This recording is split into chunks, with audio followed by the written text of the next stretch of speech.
부처의 업무 보고가 한창입니다. KTV를 통해 각 부처 업무 보고 내용을 계속 방송해드리고 있는데요. 네, 오늘은 미래창조과학부의 올해 주요 업무 계획을 알아보겠습니다. 이 자리에 이상목 미래창조과학부 1차관 나오셨습니다. 안녕하세요. 안녕하세요. 예. 네. 네, 오늘은 이 미래창조과학부 업무 계획을 살펴볼 텐데요. 올해 미래창조과학부의 업무 계획 타이틀이 미래를 여는 창조경제입니다. 네.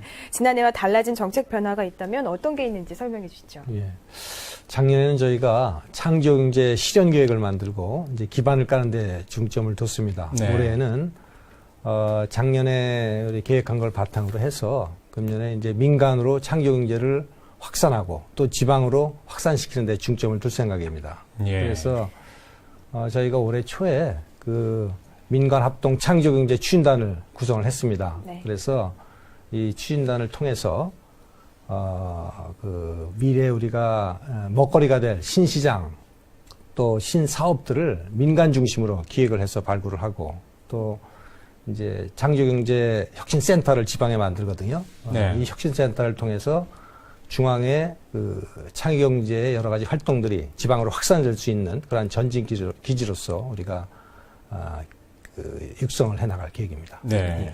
지금 그 창조경제혁신센터 말씀을 해주셨는데 박근혜 대통령이 신년 기자회견에서 네. 그 센터 구축에 대해서 언급을 했습니다. 예, 예. 사실 이 창조경제 관련해서 좀 센터도 많고 기존에 어떤 무한 상상실이 또 있고 네. 또 지역경제 관련 조직들이 좀 있는데요. 어떤 차이점들이 있는지 좀 설명을 해주시죠. 예. 창조경제혁신센터는 쉽게 얘기하면은 지역의 여러 경제 단체들이 있지 않습니까? 네. 이런 단체들의 활동을 종합적으로 컨트롤 타워로서의 그런 역할을 하게 될 거고 예. 또 이제 지역에 있는 창업 예비가들 또 중소기업들에 대한 지원 활동을 종합적으로 하게 됩니다. 네. 그리고 이제 또 무한상상실 말씀을 하셨는데 무한상상실은 초중등 학생 네. 또 일반 시민들의 창의력과 상상력을 좀 발휘할 수 있는 그런 국민문화운동으로 우리가 전개를 할 생각이고 또 이제 창조경제 그 혁신센터는 실질적으로 창업하는 사람들한테 지원하는 그런 서비스 기능을 담당하게 되는 점이 좀 다르다고 할 수 있습니다. 아, 예. 네. 이 업무 보고 내용 중에 눈에 띄는 게 창조 비타민 프로젝트를 더욱 확산하겠다는 내용인데요. 이 구체적인 내용 설명해 주시죠.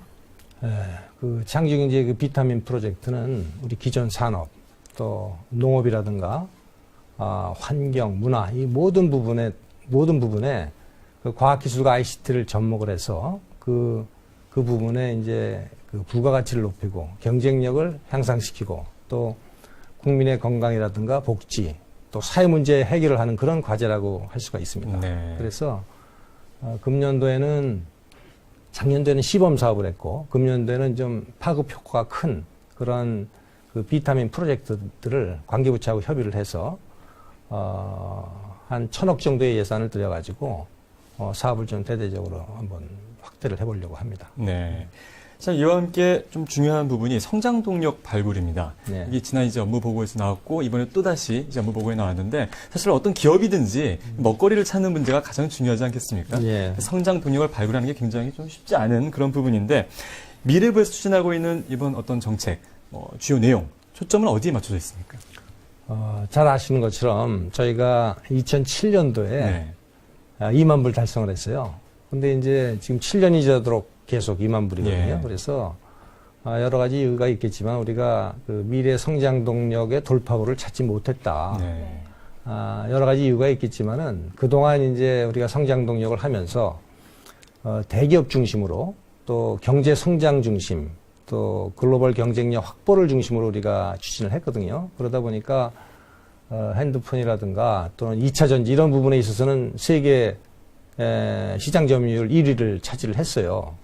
근데 이제 우리가 소득 4만 불로 가기 위해서는 이제 중소기업이 중견기업이 같이 참여하는 그러니까 대기업과 중소기업이 상생하는 그러한 프로젝트를 우리가 해야 되겠다. 그것이 이제 과거하고는 좀 다른 부분이고 네. 이번에 이제 구체적으로는 저희가 13개 전략 산업을 선정을 했습니다. 13개 중에서 9개는 기존 산업의 그 경쟁력을 높이는 게 한 3개 과제가 있고 예. 또 새로운 시장, 에머징 마켓을 겨냥한 사업이 3개. 그리고 이제 중요한 게 요새 국민들의 건강, 복지 이런 거 아니겠습니까? 네. 국민들의 복지를 높이면서 산업도 같이 키울 수 있는 그런 산업이 이제 세 개입니다. 그리고 이제 기반 산업으로서는 이 인터넷 그 신산업이라든가 또는 이제 그 융복합 소재 뭐 예. 이런 부분들로 해가지고 4개 과제에서 13개 과제가 되겠습니다. 그래서 저희가 이제 초안을 아까 민간 창조경제 그 추진단하고 예. 의견 수렴을 해서 초안을 만들었는데 금년에 이제 부처하고 협의를 해서 구체적인 그 성장 동력 사업들을 발굴해 나가도록 하겠습니다. 네, 또 이제 창조경제 실현을 위해서는 인재 양성이 또 굉장히 중요하다 인식이 공감이 돼 있고 또 장기적인 과제라는 게 모두들 동의를 하실 텐데 올해 중점 추진하는 인재 정책 어떤 게 있는지 말씀해 주시죠. 창조경제의 성공은 창의적이고 도전적인 인재 확보가 관건이라고 봅니다. 네. 그래서 저희가 이제 2개의 중점 과제를 이번에 선정을 했습니다. 이제 우리의 그 인재 양성 그 측면에서 볼 때 우리가 2가지 문제점이 있어요. 하나는 우리 고등학생들이 대학 입시를 목적으로 공부를 합니다. 창의성이 발현될 수가 없습니다. 네.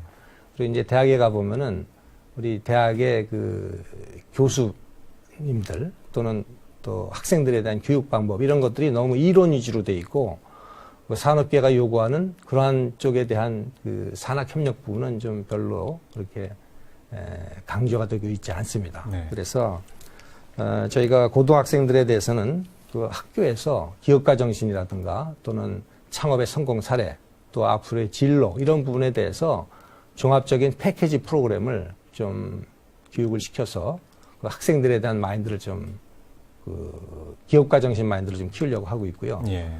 그리고 이제 공과대학은 저희가 교육부, 산업부 등과 협의를 해서 공과대학이 이 산업계하고 산학협력할 수 있는 그런 활로를 좀 틔워주고 또 교수 평가라든가 또 학생 교육할 때에도 현장에 나가서 기업에 가서 인턴 과정을 밟는다든지 이런 부분들을 좀 그 교육 과정을 좀 개편을 해 나갈 생각입니다.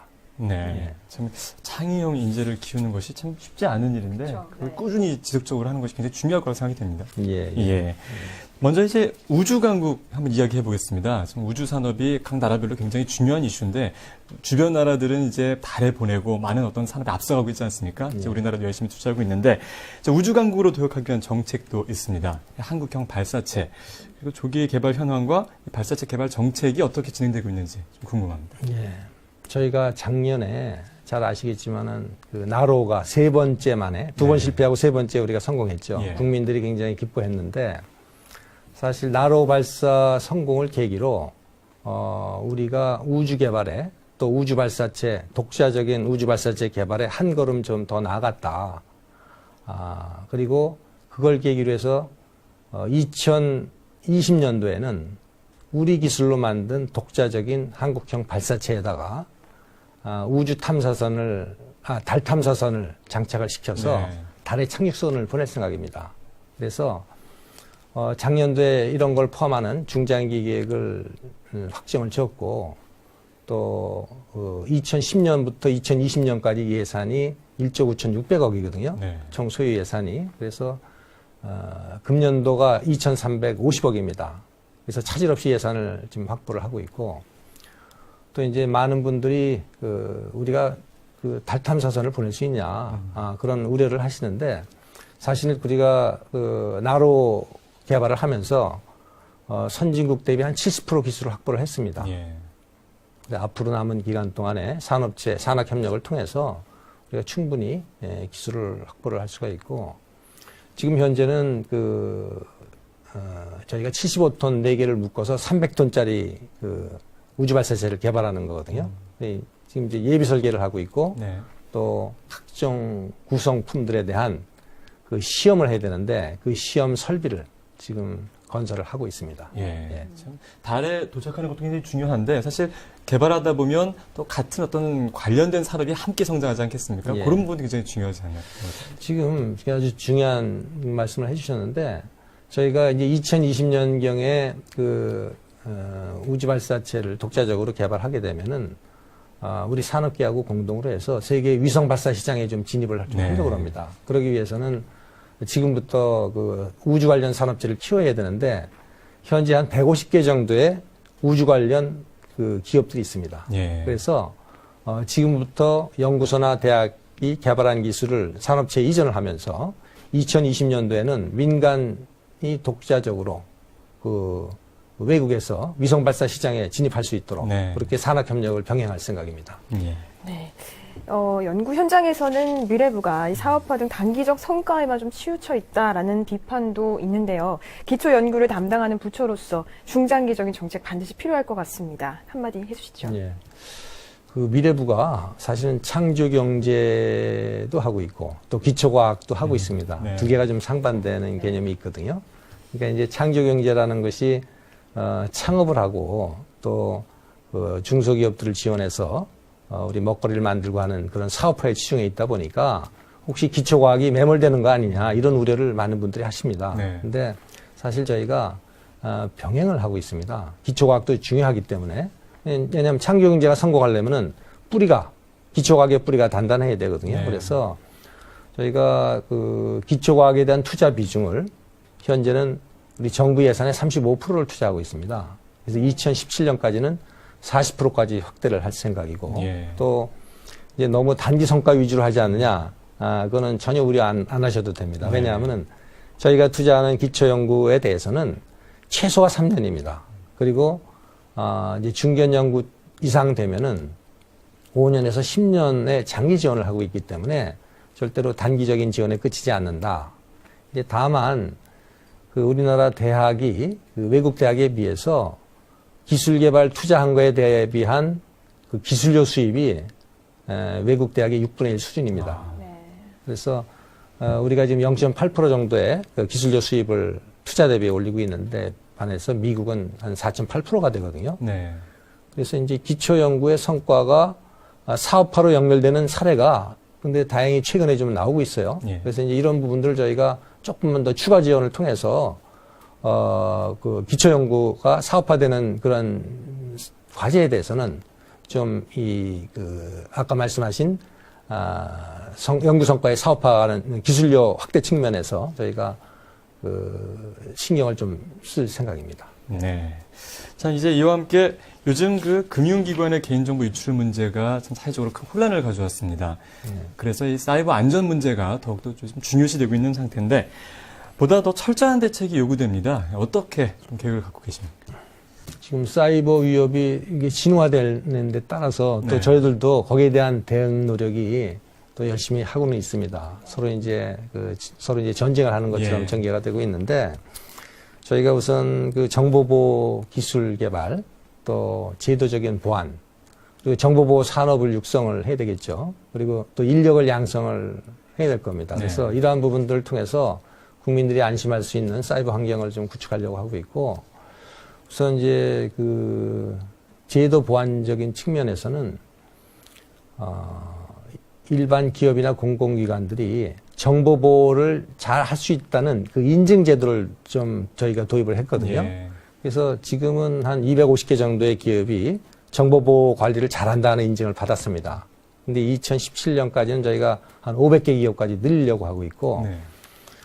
또 이런 기업들이나 공공기관에 대해서 정보 보호에 대한 투자를 권고를 하거나 또는 의무화를 좀 하고 있습니다. 그래서 그렇게 함으로써 보다 소비자, 고객들이 정보 보호에 안전할 수 있는 그런 환경 구축을 하고 있습니다. 그리고 또 이제 관련 기술 개발을 통해서 또 산업을 육성하고 그리고 이제 인력 양성 부분은 우리 젊은이들이 이제 어차피 군에 가지 않습니까? 예. 그러면 군에 갈 때 군에서 사이버 정보 보안 요원을 훈련을 시키는 겁니다. 그 군에서도 쓰고 또 그분들이 제대해서 또 우리 사회에서 사이버 안전 전문 인력으로 활동할 수 있도록 하는 그런 인력을 2017년까지 한 5,000명 정도 양성을 할 생각입니다. 예.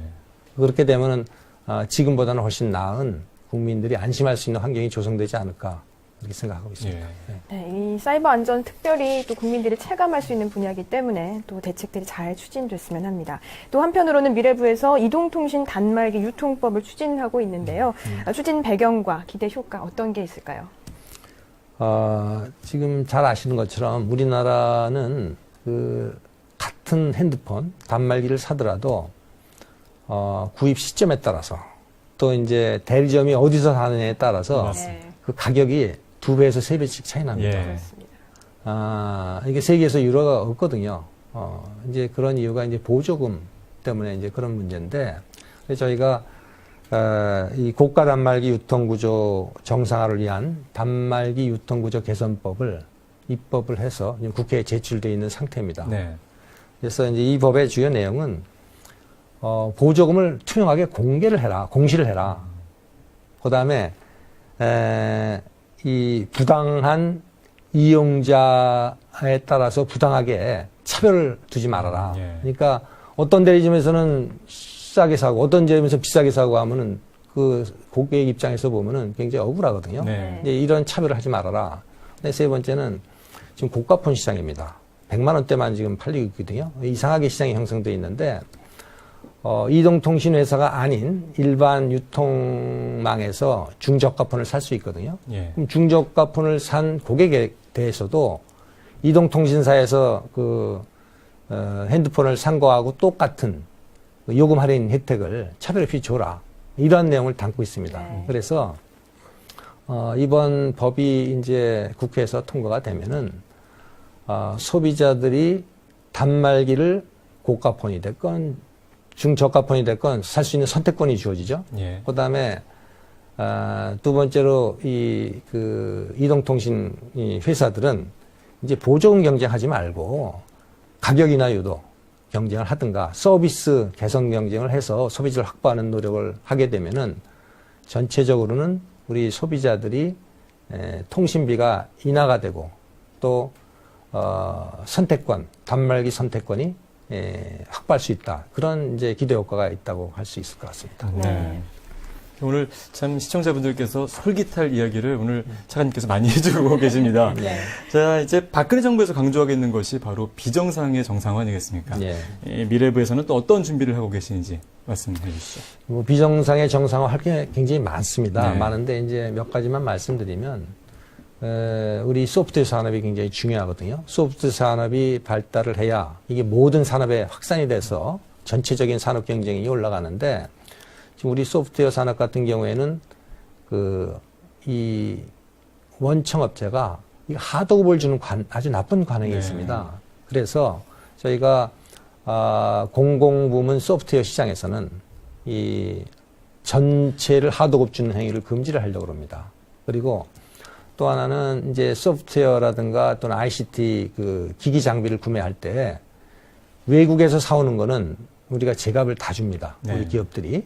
왜냐하면은 그거 말고는 살 데가 없으니까. 근데 국내 국산 소프트웨어나 국산 장비에 대해서는 막 헐값으로 구매하거든요. 네. 그게 잘못됐습니다. 왜 이제는 가격을 제대로 주면서 우리 거는 그렇게 헐값을 주느냐. 이게 우리 소프트웨어 산업의 경쟁력을 약화시키는 요인이거든요. 근데 우선 이거부터 저희가 좀 개선을 하려고 하고 있고, 또 이제 국민들한테 불편을 주는 게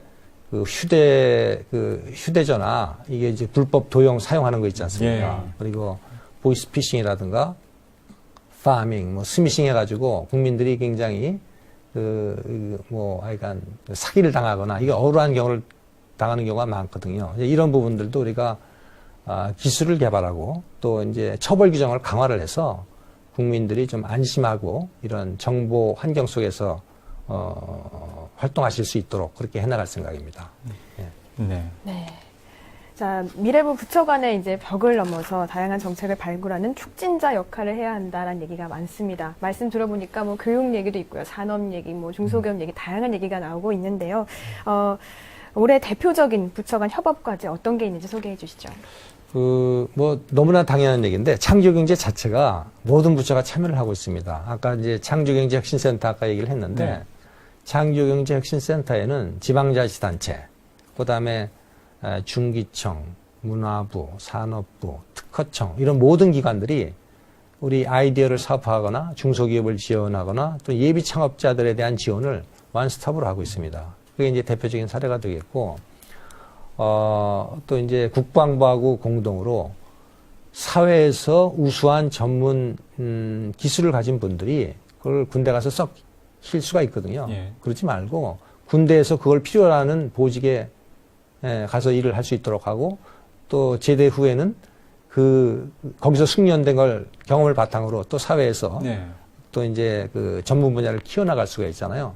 그게 이제 소위 청년 과학기술 전문 사관 제도라든가 또 아까 사이버 인력 양성 제도라든가 이런 부분들은 이제 국방부하고 협의하고 있고 또 이제 공과대 혁신 문제 이런 거는 뭐 산업부라든가 교육부하고 같이 공동으로 협업을 하고 있습니다. 그 이외에도 미래부가 하는 사업들 대부분이 이제 관계부처하고 같이 하지 않으면은 이제 일을 할 수 없는 그런 환경 속에서 일하고 있다는 말씀을 드리겠습니다. 네. 네.